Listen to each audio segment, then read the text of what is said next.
rotational kinetic energy of the rigid body increases by 300%, then find the percentage change in angular momentum.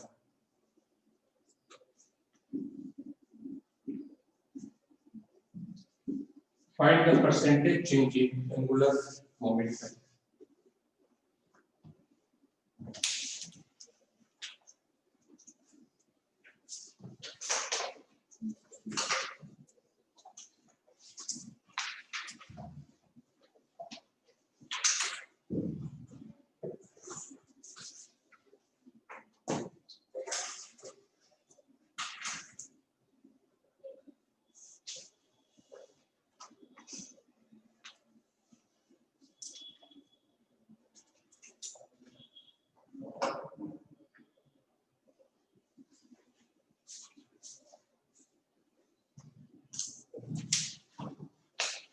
किस फॉर्मूले का use करेंगे, बस formula बताइए।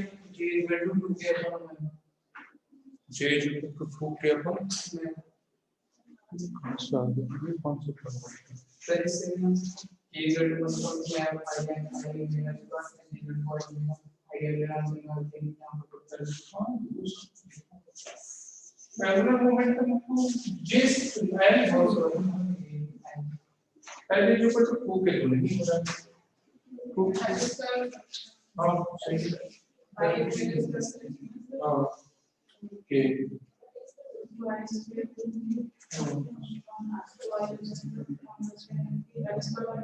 इससे होगा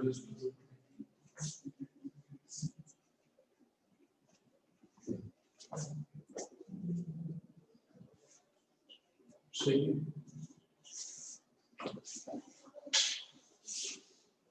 परसेंटेज चेंज क्या होता है?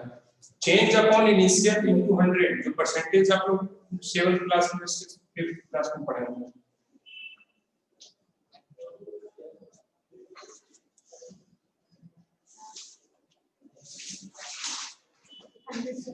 सही है। देखिए कितना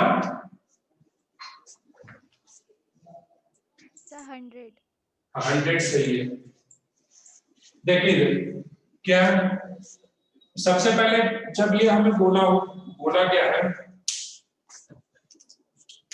बोला गया रोटेशनल इंक्रीजेस पर 300 रोटेशनल काइनेटिक एनर्जी और एंगुलर मोमेंटम का रिलेशन, ठीक है। तो यहाँ पर आप लोगों को पता होना चाहिए K इज इक्वल टू क्या होता है L स्क्वायर अपॉन 2I, ठीक है। नहीं पता कहाँ से आया बता देता हूँ, नए चीज इंडिया में बोलना उचित नहीं है, ठीक है। ठीक है, यहाँ पर हमने क्या किया I ओमेगा स्क्वायर, यहाँ भी I से मल्टीप्लाई किया, यहाँ भी डिवाइड भी कर दिया। तो ये क्या हो गया I स्क्वायर और ओमेगा स्क्वायर, तो ये कहाँ आ गया L स्क्वायर बाय 2I। तो रिजिड बॉडी है, तो यहाँ पर हम क्या लिख सकते हैं L is directly proportional to root under K लिख सकते हैं, क्योंकि 2I तो कांस्टेंट है, L is directly proportional to root under K। तो अब परसेंटेज चेंज की बोल रहा है तो हम L1 अगर लिखना रहेगा तो रूट अंडर K1 लिखेंगे और L2 तो directly proportional to root under K2 लिख देंगे, कोई प्रॉब्लम। तो K2 इज इक्वल टू क्या हो जाएगा, यहाँ पर लिखो K2 is equal to 300% change किया है तो K1 plus 300 bye 100 into K1, 300% increase हुआ है, इंक्रीजेस बाय 300%, तो यहाँ से कैंसिल आउट हो गया। तो ये K2 इज इक्वल टू कितना हो गया 4 times of K1, K2 is equal to 4K1 हो गया। तो अब हमारे पास परसेंटेज चेंज इन मोमेंटम कितना हो जाएगा L2 minus L1 upon L1 into 100। तो यहाँ पर क्या होगा L2 कितना हो गया, L2 को लिखेंगे रूट अंडर K2, ठीक है। मैं लिख देता हूँ root under K2 minus root under K1 upon root under K1 into 100।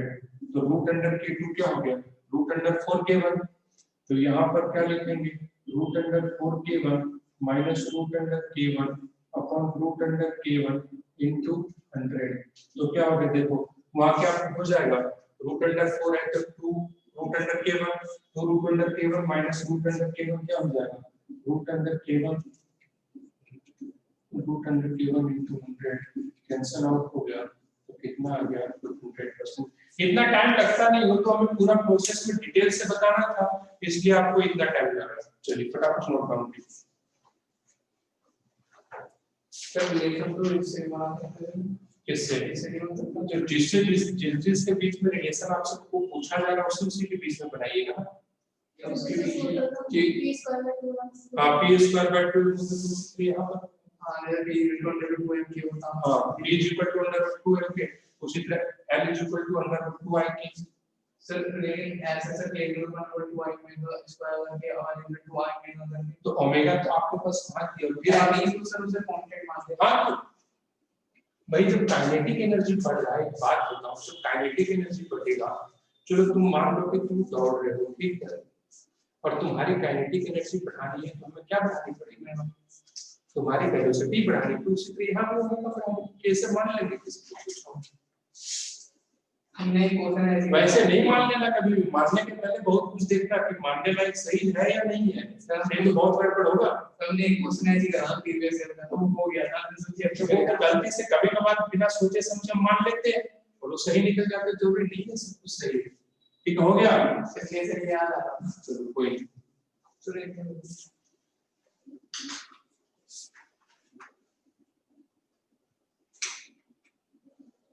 चलिए तो स्टार्ट करते हैं हम लोग अपना रोलिंग मोशन।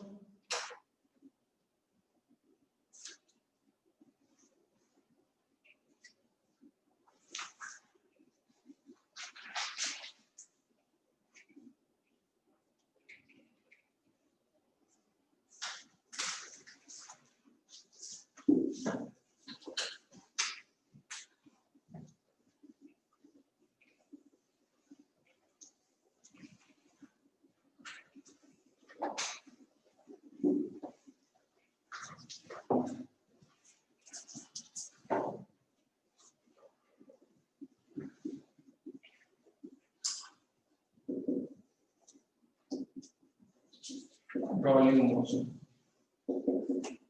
रोलिंग मोशन में क्या होता है, रोलिंग मोशन में क्या होता है, रोटेशन भी होता है, ट्रांसलेशन भी होता है। रोटेशन मतलब समझना है कि रोटेशन, जो रोटेशन मतलब क्या हुआ, रोटेशन मतलब जो आप लोग कभी मेला ये सब लगता है, ठीक है, तो उसमें देखना होगा बड़ा सा झूला रहता होगा, क्या जो भी करते हैं ठीक है, ठीक है, वो जो घूम रहा है वो क्या हो गया, रोटेशन, ठीक है, और ट्रांसलेशन तो सब कुछ जानते हैं आगे की तरफ, तो इन दोनों का कॉम्बिनेशन होता है। और नॉर्मली हमें जो पढ़ना है सिर्फ राउंड सेट ऑब्जेक्ट के लिए पढ़ना है, ठीक है, पर जनरली उसी का होता है rolling motion for round set object, ठीक है, ये हो गया rotation plus translation, rotation plus translation, तो ये क्या हो गया, ये हो गया रोलिंग मोशन, ठीक है, ठीक है, rotational motion plus translational motion, जिसे हम क्या कहेंगे, रोलिंग मोशन। रोलिंग मोशन में होता क्या है, ठीक है,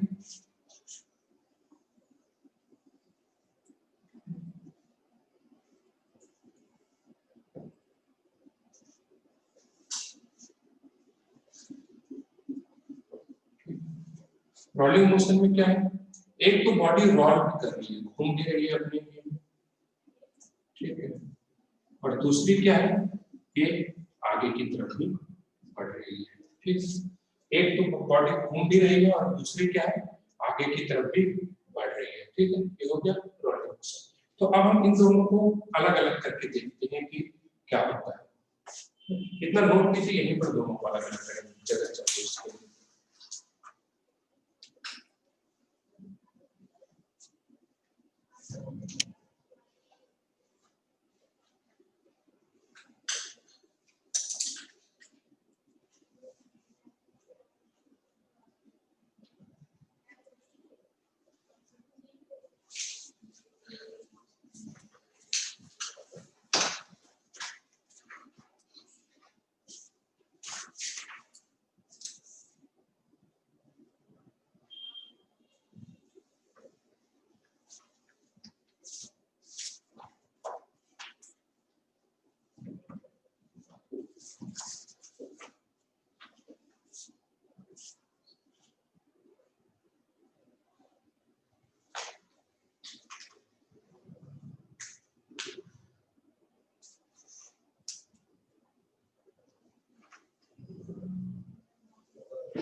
हो गया। अब देखो दोनों को अलग अलग,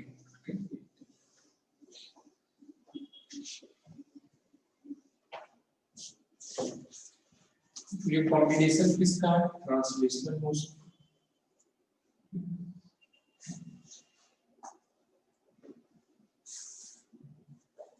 इसमें क्या है, अब ये जो है यहाँ पर VC स्पीड से पार्टिकल्स आगे बढ़ रहे हैं, तो अब ये बताइए ये टॉप पार्टिकल होगा वो कितनी स्पीड से जा रहा होगा, इसका ट्रांसलेशन कितना होगा VC। ये पार्टिकल होगा ये भी कितनी स्पीड से जा रहा होगा, इसको फॉरवर्ड डायरेक्शन में एक का, उसमें दो चीजें हैं, ट्रांसलेशनल मोशन भी और रोटेशनल, तो हम एक को भी देख रहे हैं, दोनों को कंबाइन करेंगे।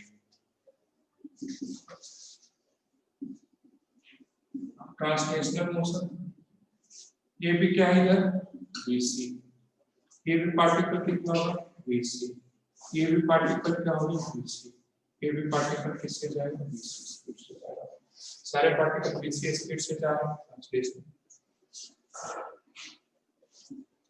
और रोटेशनल की बात, ठीक, रोटेशनल में क्या है, सिर्फ हमारे पास ओमेगा सी को देखते हैं, इसमें क्या हो रहा है ओमेगा सी,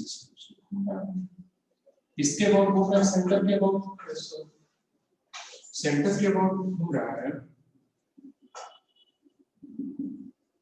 रोटेशनल मोशन है।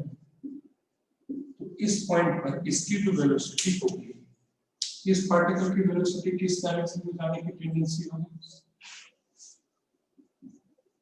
आगे की तरफ आर ओमेगा सी, ठीक है। यहाँ पर इसकी ट्रांसलेशनल वेलोसिटी क्या होगी, किस तरह नीचे की तरफ आने की टेंडेंसी होगी, आर ओमेगा सी, ठीक। यहाँ से इसको इस डायरेक्शन इसकी किधर आने की टेंडेंसी होगी, इधर आर ओमेगा सी, इसकी जाने की टेंडेंसी किधर होगी, इधर आर ओमेगा सी। अगर हम मान लेते हैं इस पार्टिकल को आने की टेंडेंसी किधर होगी, आर ओमेगा सी, तो प्रॉब्लम है। अब जब हम इन दोनों को कंबाइन करते हैं, ठीक है,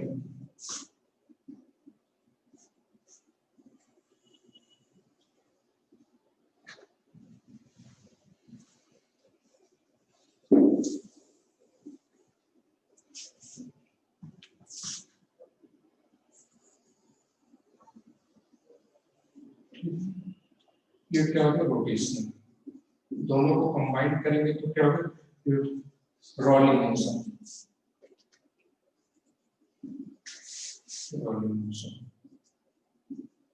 ठीक, रोलिंग मोशन। इस पॉइंट पर वेलोसिटी क्या होगी, टॉप पोजीशन की वेलोसिटी क्या होगी VC प्लस,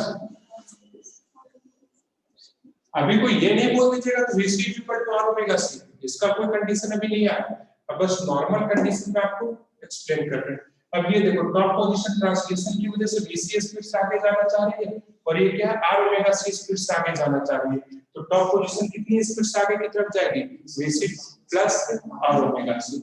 बॉटम पोजीशन को देखते हैं, बॉटम पोजीशन में ये देखो VC स्पीड से आगे जाना चाह रही है और रोटेशन की वजह से क्या आर ओमेगा सी पीछे आना चाह रही है, तो इसकी वेलोसिटी इधर चला जाएगा VC और इधर क्या हो गया are omega C,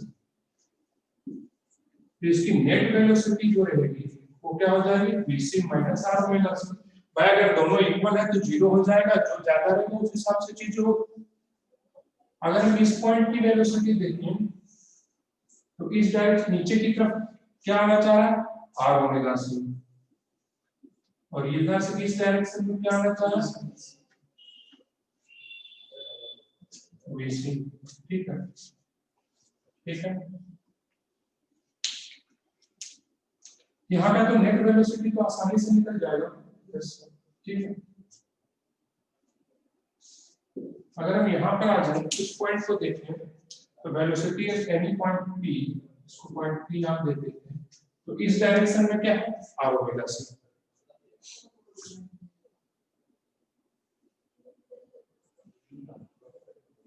R omega C, और इस डायरेक्शन में वेलोसिटी क्या है VC। कोई प्रॉब्लम? तो अब प्रॉब्लम आता है कि नेट वेलोसिटी कितना होगा, ठीक है। तो सेम फॉर्मूला देखो, अगर ये वर्टिकल से एंगल थीटा बना रहा है तो ये भी एंगल क्या बनेगा, थीटा ही बनेगा। क्यों बनेगा, लाइन क्लास में तो मैं थ्योरी पढ़े होंगे कि अगर दो बॉडी के दो लाइन के बीच का एंगल थीटा, उन दोनों के ऊपर परपेंडिकुलर ड्रॉ करते हैं तो उन दोनों के भी बीच का एंगल क्या होगा, थीटा ही होगा, यानी एंगल सेम रहेगा, ठीक है। तो velocity at any point p जो हम कहीं लिखना चाहेंगे, लिख दे रहा हूं machine, velocity at any point p क्या लिखेंगे, root under a square plus b square plus 2ab cos theta. a square क्या हो गया, bc square plus r omega c का square plus 2 bc r omega c cos theta. अब इस फार्मूले से बहुत सारे क्वेश्चन आप लोगों का सॉल्व होगा।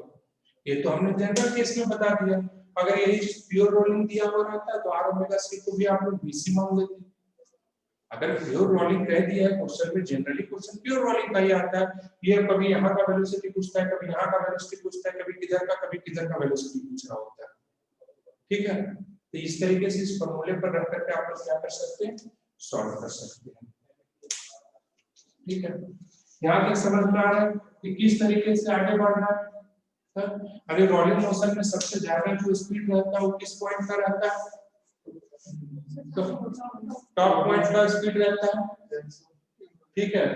और सबसे कम स्पीड जो रहता है वो किस पॉइंट का, बॉटम पॉइंट। चलो क्या, सेंटर ऑफ मास का वेलोसिटी सिर्फ vc रहेगा, ओमेगा c का वेलोसिटी तो कुछ मतलब नहीं है।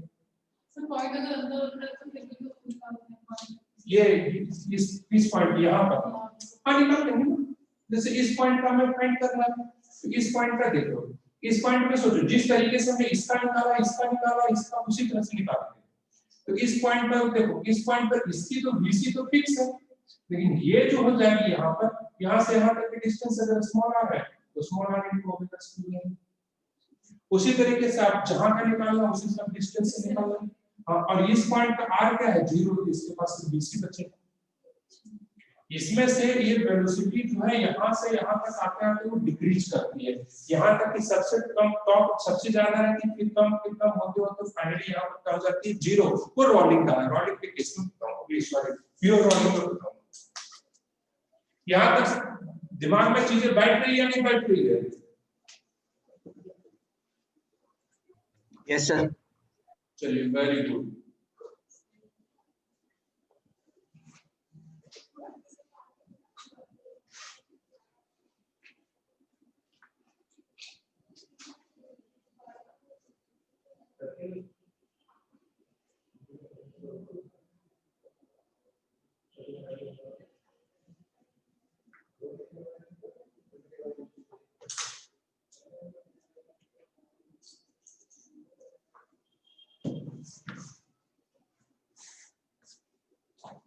एकदम पूरा साफ साफ नोट डाउन होना चाहिए, क्योंकि तो यही आपका रोटेशन यहीं से इसको explain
types of rolling motion.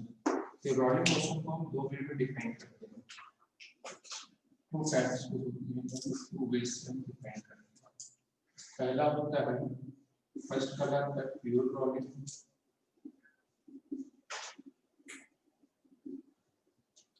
और या तो फिर इसे कहा जाता है rolling without sliding.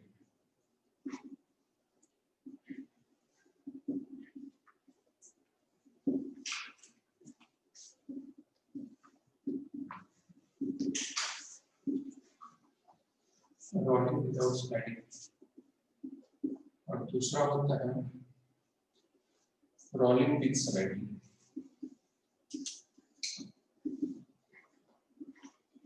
Rolling with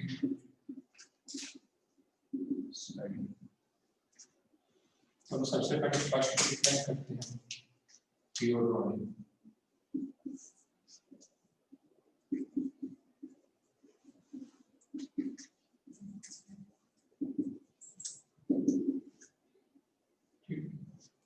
इसके बारे में बात करते हैं।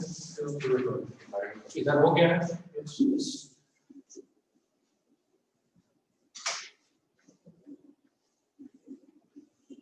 इसमें क्या होता है, contact point will be at rest condition.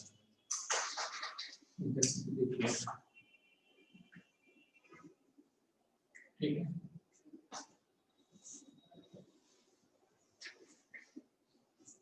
ये स्मूथ सरफेस नहीं है, सरफेस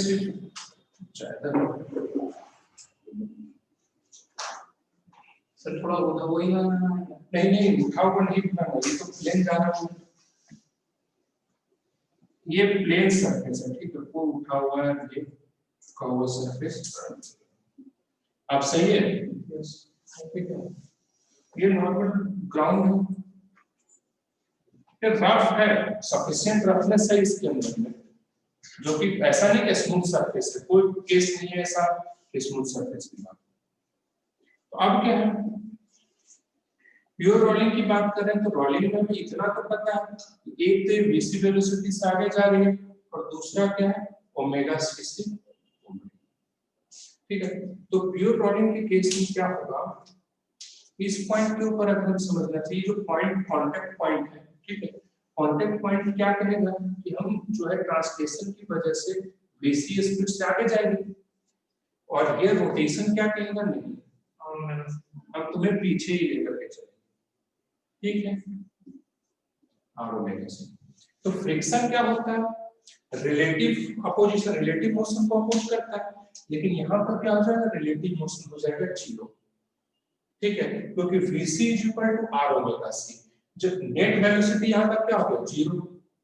चला ये इक्वल होगा तभी तो हाँ 0 इक्वल होगा, सभी वही सपोर्ट इक्वल होगा।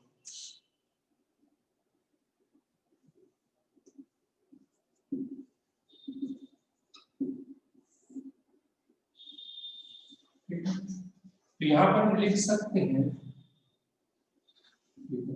कि vc is equal to r omega c, जो vc is equal to r omega c, that is the contact point, that is contact point will be the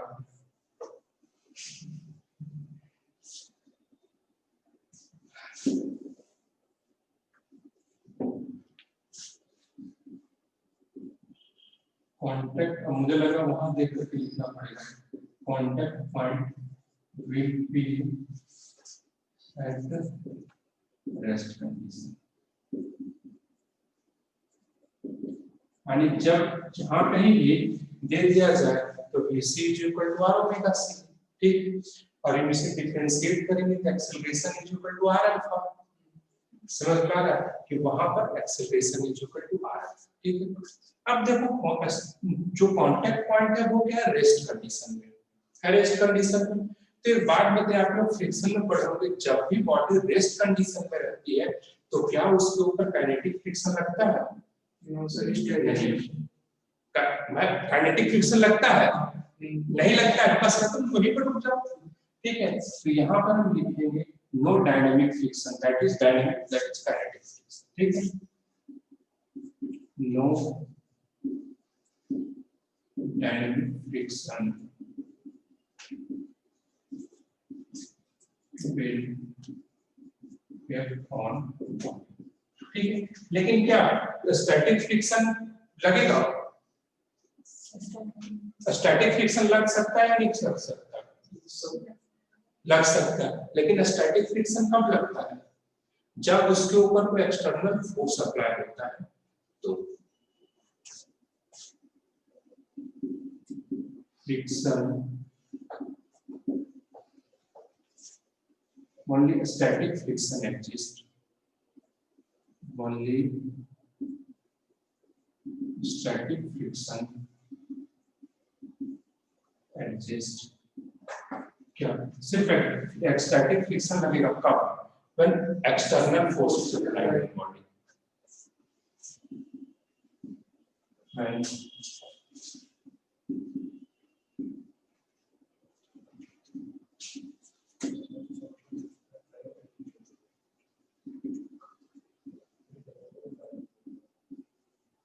external forces applied on body, जब body के ऊपर external force लगेगा, और अगर external force zero रहेगा तो किसी तरह का कोई फ्रिक्शन नहीं लगेगा इस केस में, और अगर एक्सटर्नल फोर्स लगता भी है तो कौन सा फ्रिक्शन उसके ऊपर लगेगा, स्टैटिक फ्रिक्शन लगेगा।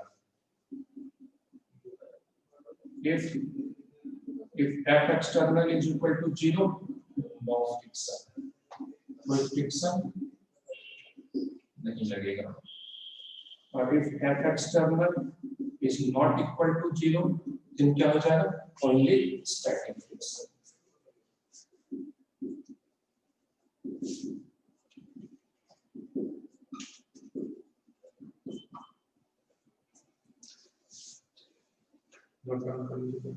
ये जितना लिखा हुआ है ये सारे आपको ऑब्जेक्टिव, ये पूरा ऑब्जेक्टिव क्वेश्चन है, कई बार आप लोगों से मिला होगा।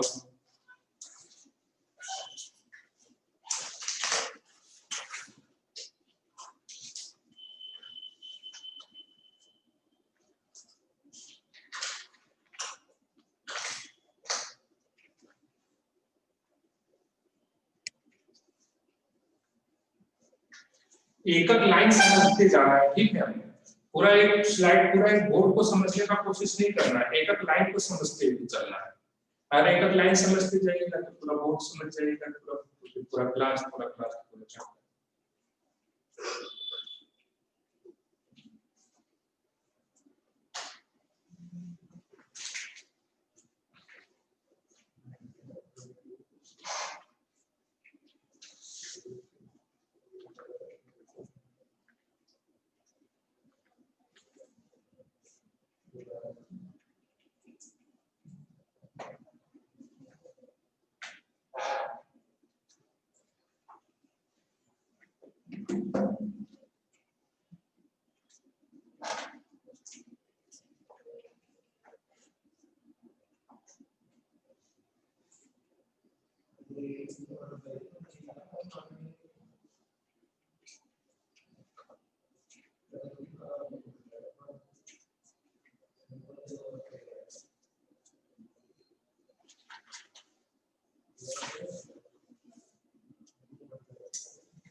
ठीक है, हो गया, नोट कर लिए? सर बस आधा मिनट सर।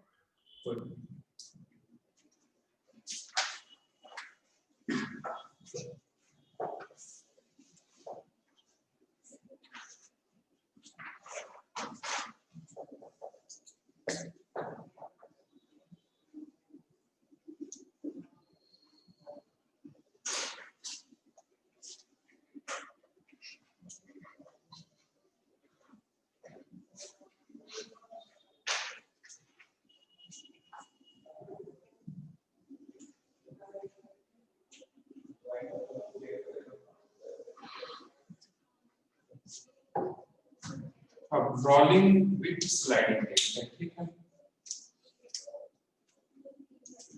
फर्स्ट हमने देखा था रोलिंग विदाउट स्लाइडिंग। अब सेकंड केस, सेकंड जो हमारा टाइप है वो क्या है,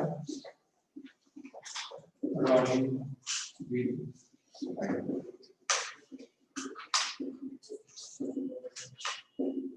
रोलिंग कब होगा, या तो उसको आगे खींच करके आगे ले जाने की कोशिश होगी या तो पीछे ले जाने की कोशिश होगा। तो या तो VC is greater than R omega C, या तो VC यानी कि when linear velocity translational velocity is not equal to R omega C, तभी होगा स्लाइडिंग, ठीक। केस 1 फर्स्ट देखते हैं,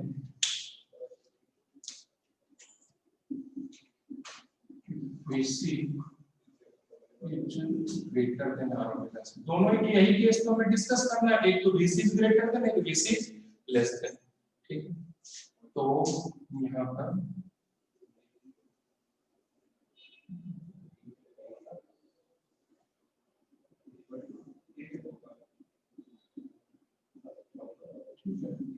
और ये ऊपर उठा हुआ नहीं है, ठीक है।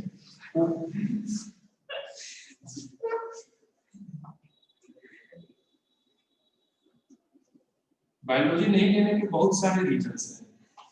सुन, एक स्ट्रेट लाइन तो सीधा हो ही नहीं रहा, तो डरावना, ठीक है।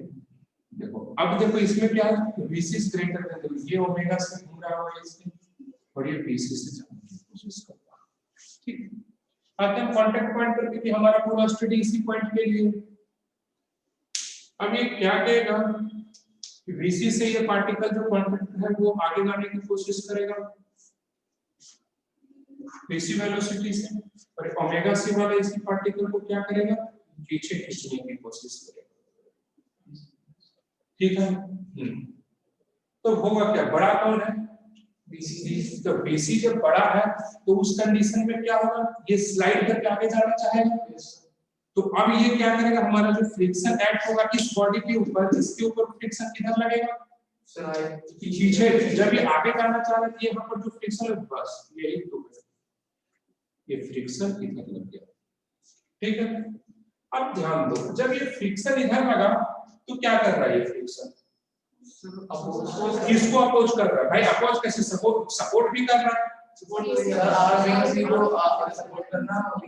अपोज कर रहा है। यानी VC को अपोज कर रहा है तो VC के साथ में क्या होगा, माइनस, यानी VC क्या होगा, VC को अपोज कर रहा है तो वेलोसिटी अब क्या होगी, डिक्रीज करेगी, ठीक है। वेलोसिटी यहाँ से ये लिनियर वेलोसिटी क्या होगी, डिक्रीज करेगी, क्योंकि ये अब अपोज कर रहा है, और ये ओमेगा C को क्या कर रहा है, सपोर्ट कर रहा है, तो ये इधर से बढ़नी शुरू हो गई। देखो बड़ा वाला कम होना शुरू कर रहा है, छोटा वाला बढ़ना शुरू हो रहा है। कब तक बढ़ता जाएगा, जब तक कि दोनों बराबर, जैसे दोनों बराबर फ्रिक्शन खत्म हो गया तो ना सपोर्ट बढ़ना आपको हो रहा, समझ रहा है, समझ में आ रहा। तो यहाँ पर हम लिखते हैं आफ्टर सम टाइम,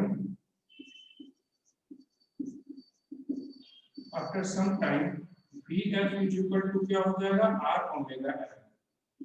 कोई नहीं, आगे जब इसको, अभी तो बस वैसे इंट्रोडक्शन दे रहा हूँ कि रोलिंग है, प्योर रोलिंग, स्लाइडिंग, तो जब मैं इसको एक्सप्लेन करके उसमें ये भी बताऊंगा कि कैसे करके होता है, ठीक है। जब बराबर हो जाएगी तो रुक भी जाएगी, रुकेगी कैसे, जब फंक्शन से चलने लगेगी तो रुकेगी कैसे भाई, यही तो इससे पहले पता है, कुछ चल रही है अपना, ये भी चल रहा है, वो घूम भी रहा है, आगे बढ़ रहा है, मतलब कि simple rolling.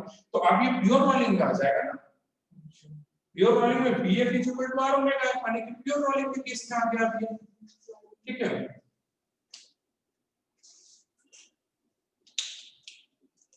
That is, we can say that body is in pure body, body किस कंडीशन में, प्योर रोलिंग की कंडीशन में, ठीक है। बॉडी क्या है, प्योर रोलिंग की कंडीशन में, ठीक है। यहाँ तक समझ में आ रहा है, ठीक है। क्योंकि अब तो ये प्योर रोलिंग के केस में आ गया, उसके बाद अभी आगे बढ़ती जाएगी, उसमें कोई ये नहीं है, ठीक है। एक रुक जाइए, सर मतलब सर बढ़ेगी लेकिन स्लाइड नहीं करेगी। हाँ स्लाइड नहीं करेगी, और अगर एफएक्स का स्लाइडिंग नहीं करेगा, मतलब सिंपल जैसे पीछे के वाले केस में बढ़ रहा था अगर प्योर रोलिंग, उसी तरह से ये आगे बढ़ता है, ठीक है। राइट डायरेक्शन में बढ़ रहा हूँ। इसी तो डायरेक्शन में। उसके बाद केस 2 हमारा आता है, फिर से देखिए सेम चीज को हम रिपीट कर रहे हैं, ध्यान से देखिए, ठीक है। Case 2, if VC is less than R omega C, ठीक है। समझने का कोशिश कीजिए, समझ में आ जाएगा, ठीक है। देखिए अब VC is greater than R omega C है, ये सारा स्ट्रेट लाइन ही रहेगा, ठीक।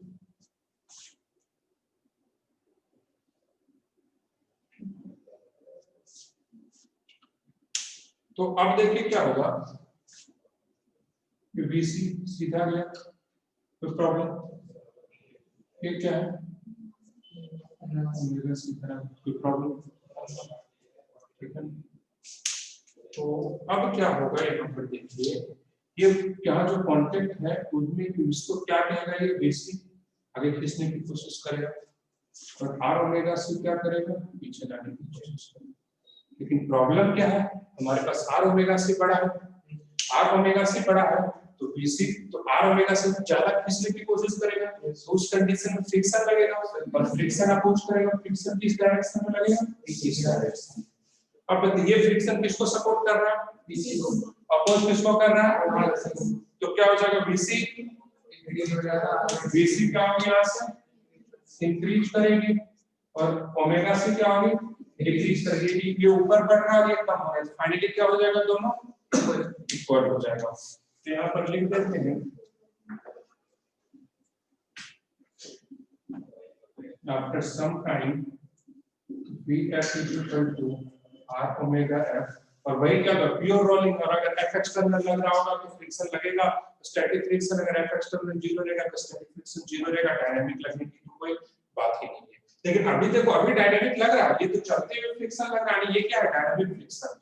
तो ये क्या हो गया हमारा, ये फिर इस कंडीशन को हम क्या कह देंगे, प्योर रोलिंग।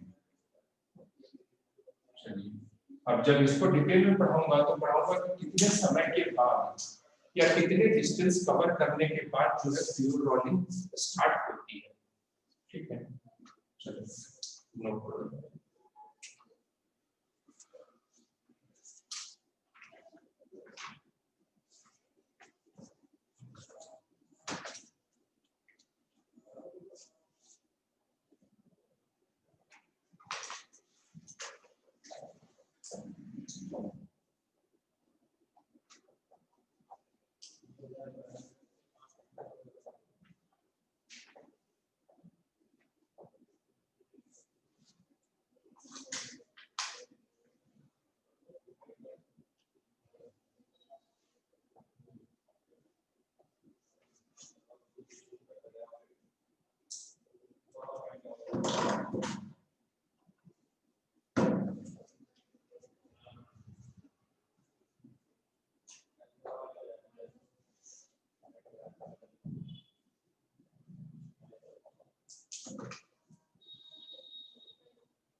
ठीक है, यहाँ तक हो गया।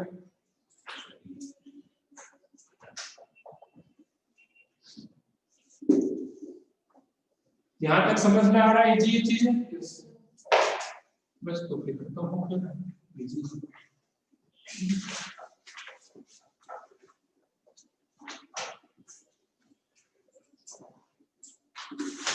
लेकिन मैंने रोटेशन पता है कभी हार्ड लगा ही नहीं है, पर सुना तो बहुत ही रोटेशन बहुत हार्ड है, स्कूल में सुना करता था। तो रोटेशन हार्ड है नहीं, बताइए रोटेशन हार्ड है? जब ऐसा नहीं कि मैं फोर्स नहीं कर रहा हूँ, बोलने अपनी इच्छा से आप लोग बोल सकते हैं। आप लोग स्वतंत्र देश की स्वतंत्र नागरिक हैं, ठीक है।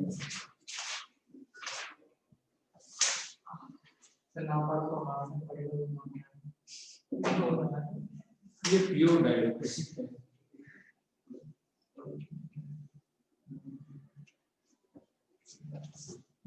तो वो सर्कल है यार,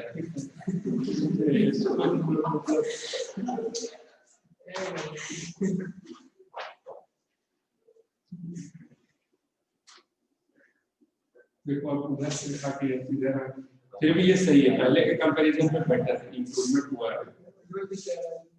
क्या हुआ, क्या उज्जवल? ये पोटैटो का बहुत ही ये चल रहा है, स्कोप चल रहा है।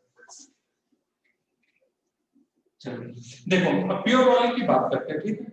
प्योर रोलिंग के केस में अब हम यहाँ पर प्योर रोलिंग का देखते हैं पूरी तरह से। ये अपना ओमेगा से घूम रहा है, तो यहाँ पर देखिए हर एक पॉइंट पर वेलोसिटी देख लेते हैं।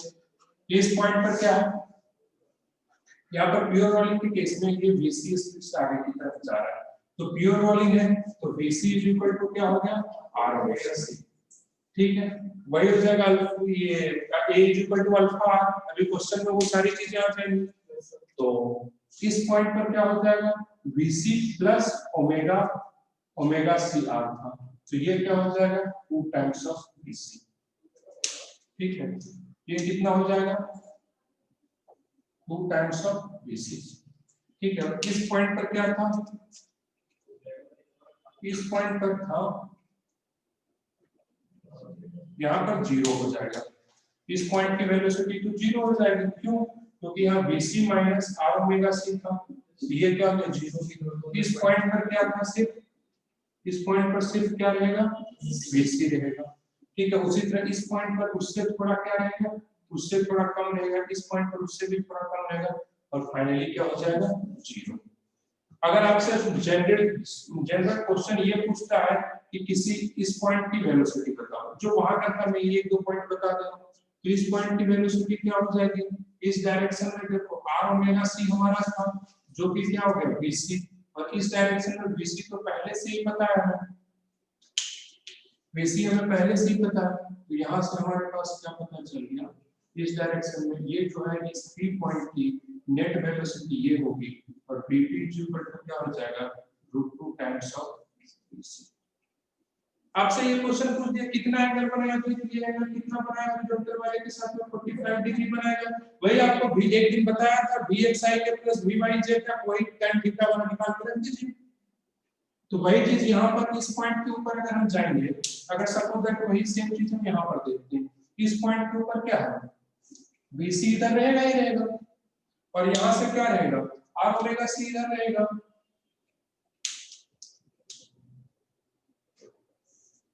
ये क्या हो गया R ओमेगा C इधर रहेगा, ठीक है। तो ये एंगल क्या होगा, कोई भी रहेगा एंगल थीटा है, जैसे भी रिजल्टेंट, तो इसका रिजल्टेंट क्या हो गया, समझे मेरे ख्याल से 2BC cos of theta by 2। Solve कर दे क्या, सॉल्व कर देता हूं, जगह है यहाँ पर, तो यहाँ पर VC जो यहाँ पर इस पॉइंट को क्या मान लो, किसी पॉइंट P लेकर के नहीं करता, कोई M रख दो किसी पॉइंट M के ऊपर, ठीक है। ठीक है, चलो वेलोसिटी ऑफ पॉइंट क्या लिखे थे, root under a square plus b square plus 2ab cos theta. यहाँ पर क्या लिखेंगे, bc square plus bc square plus 2bc square ab bc into bc bc square into cos theta. तो यहाँ पर क्या हो गया, root under 2bc square 1 plus cos theta. ठीक है, तो प्रॉब्लम यहाँ तक आपको पता है 1 प्लस cos 2 थीटा का फार्मूला यस कितना, फिर 2 cos स्क्वायर थीटा माइनस 1 यानी 2 cos square theta 2 cos square theta by 2। Sir आपने 2 थीटा बोला, अरे भाई मतलब वही 2 थीटा है तो वहां पर थीटा हो जाएगा, इस केस में 1 प्लस cos 2 थीटा है तो वो थीटा बाय 2 में कन्वर्ट हो जाएगा। नहीं पता है, वेरी गुड। देखो एक फार्मूला आ रहा है, ठीक है, नहीं याद रखोगे तो कोई बात नहीं है। देखो ये फार्मूला ध्यान में रखो, cos 2 थीटा का फार्मूला होता है cos square theta minus of sin square theta. तो cos 2 थीटा को लिख देंगे, cos स्क्वायर थीटा को रहने दो, sin स्क्वायर थीटा को 1 माइनस cos स्क्वायर थीटा लिखेंगे। तो यहाँ पर क्या हो जाएगा, 2 times of cos square theta minus 1। इस माइनस 1 को उठा करके हम क्या करेंगे, 1 प्लस, तो 1 प्लस cos 2 थीटा का फार्मूला क्या हो गया, 2 cos स्क्वायर थीटा। तो उसी तरह 1 प्लस cos थीटा का फार्मूला क्या हो जाएगा, 2 cos स्क्वायर थीटा बाय 2। ठीक है, तो यहाँ पर इसी की वैल्यू हम पुट कर देंगे, रूट अंडर 2bc स्क्वायर, ये लिखेंगे 2 cos स्क्वायर थीटा बाय 2। तो इसका जो फाइनल आंसर होगा एट एनी एंगल थीटा, 2 2 जब 4 हो गया, रूट अंडर है तो 2 हो गया, ये bc स्क्वायर है, यहाँ bc हो गया, और cos स्क्वायर थीटा बाय 2 है तो cos थीटा बाय 2 हो गया। ठीक है, ये हो गया, ठीक है, ये हो गया। किसी भी एंगल को निकाल लीजिए, अब जो भी एंगल निकाल लेंगे दोनों के बीच का एंगल तो जैसे जिस हिसाब से दिया हुआ। ठीक है, मुझे नहीं लगता कि सबसे ज्यादा कॉम्प्लिकेटेड आपसे पूछने के लिए जाएगा। अब पूछ दिया तो भी गारंटी है कि इस कॉन्सेप्ट के बाहर कभी नहीं जाएगा।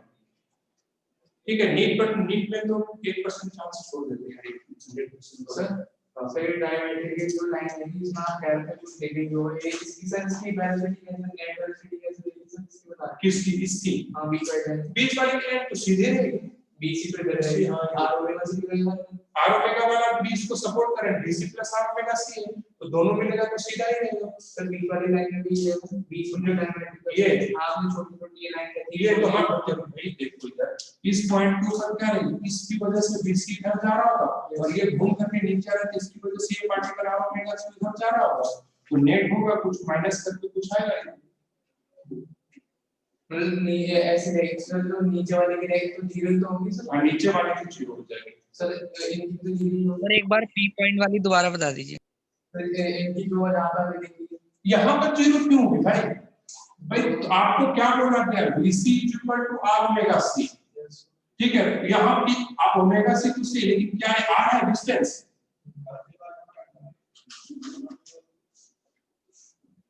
चलिए नोट डाउन कीजिए।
ठीक है, आज अब इससे आगे लेकर के नहीं जाऊंगा। ठीक है, इसको एक बार बैठ करके एक बार एनालाइज कीजिएगा कि किस तरीके से बॉडी मूव कर रही है।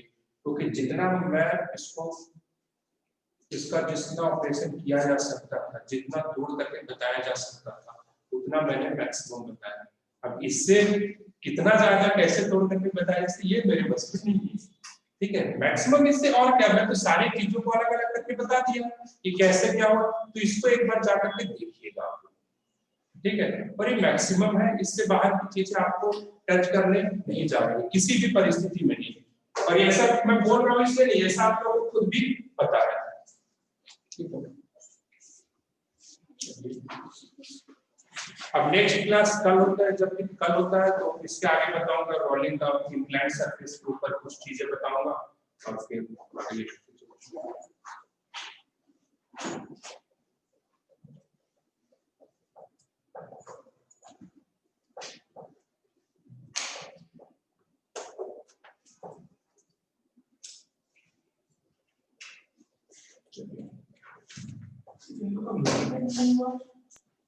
Thank you sir. हुआ था। सर नमस्ते।